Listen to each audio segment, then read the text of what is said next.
एक दफा एक गीदड़ खाने की तलाश में मारा मारा फिर रहा था। वो भूखा और थका हारा चलता रहा। बालाखर लगभग दिन ढले वो एक शहर में पहुंचा। इसे ये भी एहसास था कि एक गीदड़ के लिए शहर में चलना फिरना खतरे से खाली नहीं है, लेकिन भूख की शिद्दत की वजह से ये खतरा मोल लेने पर मजबूर था। अचानक इसने खतरे की वो महसूस की। कुत्ते भौंक रहे थे। वो जानता था कि वो इसके पीछे लग जाएंगे। वो डर कर भागा, लेकिन कुत्तों ने इसे देख लिया और उसके पीछे दौड़ पड़े। कुत्तों से पीछा छुड़ाने के लिए गीदड़ तेज भागने लगा, लेकिन कुत्ते इसके करीब पहुंच गए। गीदड़ जल्दी से एक मकान में घुस गया। ये मकान एक रंगरेज का था। मकान के सहन में नीले रंग से भरा हुआ एक टब रखा हुआ था। गीदड़ को कुत्तों ने ढूंढने की लाख कोशिश की, मगर उसका कहीं पता नहीं चला। कुत्ते हार कर वापस चले गए। फिर वो आहिस्ता आहिस्ता तब से बाहर निकल आया। वो जल्दी जल्दी जंगल वापस आया। जिन जानवरों ने उसे देखा डर कर भागे। आज तक उन्होंने ऐसा जानवर नहीं देखा था। एक एक करके सारे जानवर उसके चारों तरफ खड़े हो गए। चालाक गीदड़ ने कहा कि मुझसे डरो नहीं, मैं तुम्हें कोई नुकसान नहीं पहुंचाऊंगा। खुदा ने मुझे तुम्हारा बादशाह बनाकर भेजा है। मैं एक बादशाह की तरह सबकी हिफाजत करूंगा।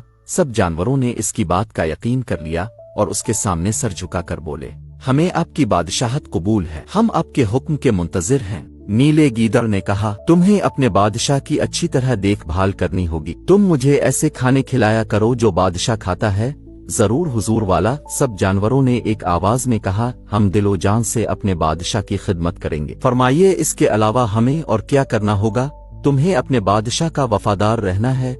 नीले गीदड़ ने जवाब दिया, तब ही तुम्हारा बादशाह तुम्हें दुश्मनों से महफूज रख सकता है। गीदड़ की इस बात से जानवरों की तसल्ली हो गई। वो उसके लिए किस्म किस्म के मजेदार खाने लाने लगे और उसकी खातिर मुदारात करने लगे। गीदड़ अब बादशाह की तरह रहने लगा। सब जानवर रोजाना उसकी खिदमत में हाजिर होकर उसे सलाम करते, अपनी मुश्किलें इसे बताते। बादशाह उनकी बातों को सुनता और उनकी मुश्किलों का हल बताता। एक दिन जब बादशाह दरबार में बैठा था तो दूर से कुछ शोर सुनाई दिया। ये गीदड़ के गौल की आवाज थी। अब अपने भाइयों की आवाज सुनी तो बहुत खुश हुआ और खुशी के आंसुओं से इसकी आंखें भर आईं। इसे अपनी बादशाहत का भी ख्याल न रहा और अपना सर उठाकर इसने भी गीदड़ों की तरह बोलना शुरू कर दिया। इसका बोलना था कि जानवरों पर उसकी असलियत खिल गई। उन्हें मालूम हो गया कि ये रंगा हुआ गीदड़ है। इसने उन्हें धोखे में रखा। सब जानवर मारे गुस्सा के इसे फाड़ खाने के लिए इस पर चढ़ दौड़े, लेकिन गीदड़ ने तो पहले ही से भागना शुरू कर दिया था। वो भागता गया तेज और आखिरकार सबकी पहुंच से बाहर हो गया और इस तरह इसकी जान बची।